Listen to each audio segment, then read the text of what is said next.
Hindi naman ganun kaganda ang broadcast ngayon. Kaya, no? Sa tingin ko ay kasing ganda pa rin ito ng dati. Kaya, kahapon habang namimili si Mitsuki. Hoy, mga benda. Larawan, ang kwento ni Esuno. May bumabagabag sa akin. Sa tingin ko pag-uusapan ko na.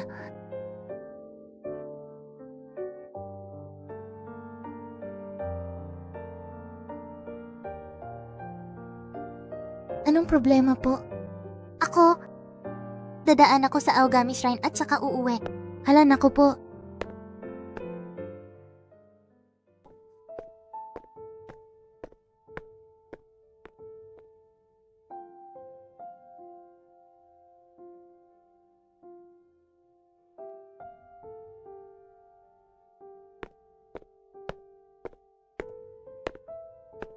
WHO.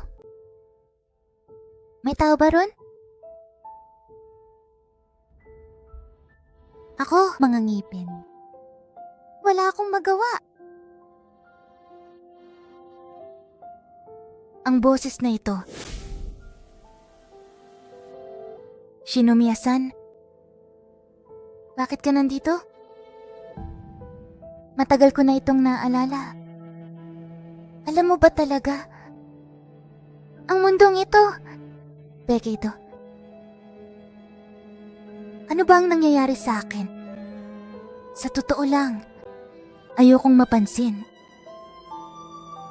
Kasama ang mga kaibigan, gusto kong mabuhay ng masaya magpakailanman. Uy, kumusta ka naman? Bakit ka nandito?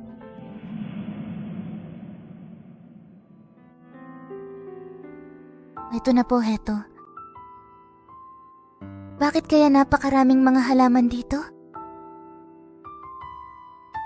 Isa itong laboratorio, hindi po ba? Tala-arawan, ano ang gusto mong sabihin sa akin? Ako si Shinomiya Sakura. Ano ang nangyari sa lugar na iyon? Hindi ko yun nakalimutan kahit minsan. Nagsimula ang lahat noong araw na yon. Mga ordinaryong araw. Agad itong kinuha. Ano ang sanhi ng landslide na yon?